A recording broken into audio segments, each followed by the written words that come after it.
Whoa, what's good with your YouTube and YouTube busted? Your boy Triple Cup Chuck and I'm up. And appreciate you for coming rock with me, like, sharing, and subscribing. And if you have an opinion about the situation that's going on, leave a comment below. I'm gonna read it. Because when you comment, our collective minds put together, we bring synergy. This how we starting the video off? Yup. Let's find out how Andrew Yang did while he was being asked really tough and important questions to the black community. Let's do this. I'm diving. As soon as I finish uploading my video about Andrew Yang on the Breakfast Club, I receive a notification about the Karen Hunter Show interview with Andrew Yang. Welcome to the show. Math is what it's all about. He's running for president of these United States. He's from New York, the one and only Andrew Yang. Thank you for having me. I'm sorry it's taken me so long, but you knew I was going to be here. There was never any doubt. Okay, I appreciate that. Before we get started with political questions, where'd you learn how to wobble? Just going to start out, just look. You mean where was I born and toddling around? No, where'd you learn how to do that dance? Oh, I got it. When I did the Cupid Shuffle and I had that's a little what bit it of was. head shake. Yeah. You got to be born with that kind of rhythm, Karen. I see you. Double cup, feel it right. Told Chuck, I feel like every night is all night.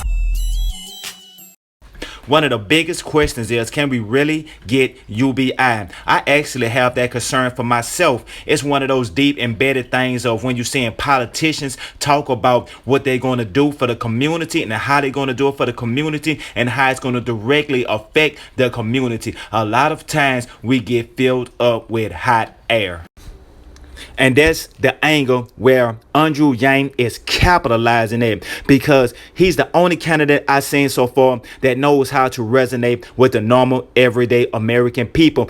And with that being said, that includes the black community. Like Andrew Yang said a ringer when he spoke about his two kids and the school situation. Now, he have a child that has special needs and he's have him in a special school, which everybody should understand completely. He needs this care. And if you're in a position where you wear out to be able to give your child this care, of course you're going to do it. And if you need this type of care for your child with UBI, you will actually have the opportunity to give your child the care that he needs. And back to what I said, the only candidate that could resonate with the black community when it comes to this, his other child is in public school. So he gets the hang-ups and he understands what the regular everyday average American person goes through with the school system. And not to say it's in New York City. Now, with that being said, that resonates with the black community. And I have to say, all Andrew Yang have to do is keep being himself, because black people see through the BS. When a person talks about a good game, we've seen so much of it, we start recognizing it. And we see somebody being genuine, we understand it. Like Andrew Yang, people don't know this here, but he got a little laugh, a little giggle. He kind of do it's like a defense mechanism, but that normalizes him. And when people see him, they look at him and say, okay, he's a normal person and he really have his heart in the right place. And some of his past adventures that he was working on, it was actually there to help the community.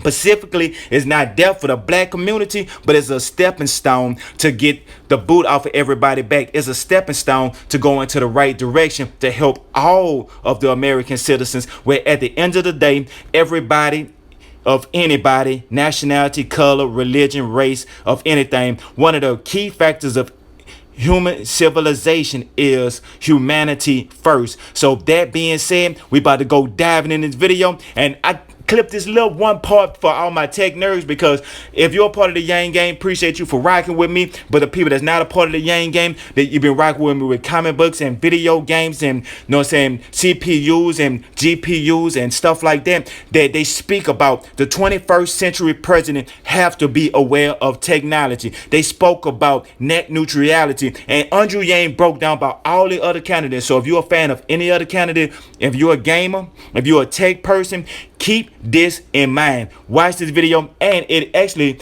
crosses over with the black community, because a lot of us is getting more involved in this here. And it's not just the black community, it's everybody. To be honest with you, this is the wave of the future. So we got a wave of the future. We need a president that understands where we going, not some 1949 mindset. We need 2020 plus. Let's do this, man. It's your boy Triple Cup Chuck. Appreciate y'all for rocking with me. Hope y'all enjoyed this video. And this is Andrew Yang reaching his hand and coming out saying it's not left, it's not right, it's forward. Let's do this. I'm diving. Let's go. Oh, my one question is, every time that like a tech CEO testifies in front of Congress, I feel like that we see just how we have the wrong people making decisions about. Yeah, those questions are embarrassing. The questions are embarrassing, right?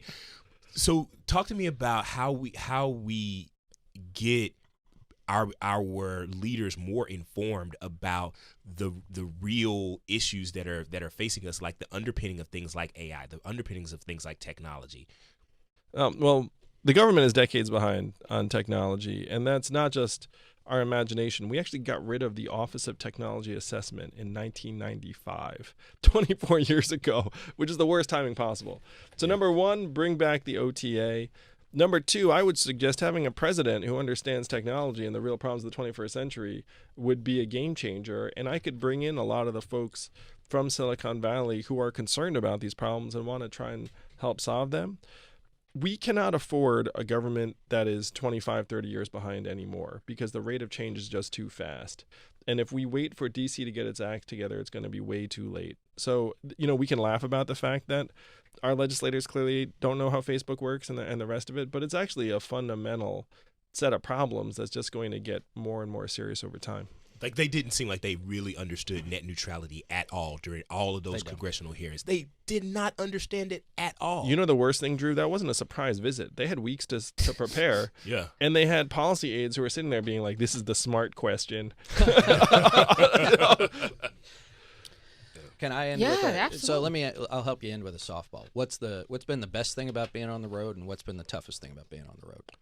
The toughest thing is being away from my wife and kids. Anytime someone thanks me for running, I say thank my wife because she's really the superhero and the star. The fact that now she's on the trail with me sometimes is a joy, but that's been really hard because I've been on the trail for quite some time. The best thing is meeting thousands, now tens or hundreds of thousands of Americans who want to try and change things for the better, try and create a new way forward so that we can actually be proud of the country that we're leaving to our kids. I raised $10 million last quarter in increments of only $30 each. So my fans are almost as cheap as Bernie's, but I've got a lot of them.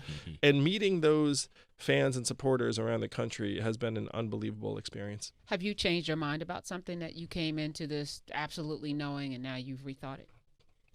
Well, one of the biggest changes I made was that I talked to this high school student who said that his classmates had fentanyl patches on their shoulders and they're addicted to opiates, and what are we going to do about it? And I was like, oh my gosh, what do you do about that? And I dug into what other countries have done, and other countries have decriminalized opiates for personal use and said, if we catch you with them, we're going to take the drugs, but we're going to refer you to counseling or treatment. And so I shifted my thinking on that because that high school student just put it to me straight and was like, look, my friends are not going anywhere near counseling or treatment because they're afraid they're going to go to jail, like that they're using an illegal substance and they're 18. Wow. And are you prepared for the question when you go to an HBCU of someone asking you, if I'm your son and I'm pulled over by police, what are you going to tell me? Are you prepared for that question, Andrew Yang? If I'm your son. Yeah, so a guy got up and asked Bernie that at a college, at HBCU recently, Bennett College, and said, Bernie, if I was your son, and I got pulled over by police, what would you advise me to do? And Bernie Sanders did not have a good answer.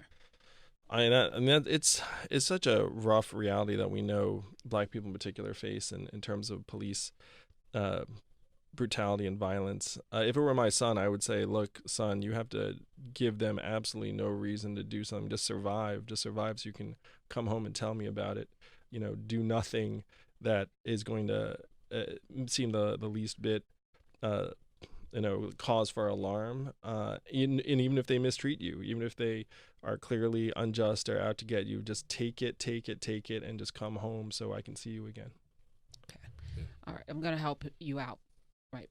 First say, I'm sad that we live in a country where that's the case, that you are going to be treated probably differently because you have melanin, because of your state. So that's number one, that we live in this country, that I even have to have that conversation with you. Second, as president, as your dad, I'm going to probably do a lot to change that, right? So I'm just thinking that we need to, acknowledge that there's a disparate way in which people are dealt with. And if we don't teach our children that this is not their fault and this is not any of your doing, but this is the unfair and unjustness of a country that hopefully I'm working to change, then that's where we start to have the conversation. That's where the real conversation starts. But I'm here all day. All right. and your response was 1,000 times better than Bernie's. Right. And I don't know what Bernie said. As ambassador to Wakanda, which you've promised off mic to make me, I will help you out with these problems. All right, you got to go. Don't be a stranger. Come back anytime. You're right down the street in New York, so Thank you're here. you so much, Karen. Thank Andrew you. Yang. As well. Go to Yang 2020. Check him out.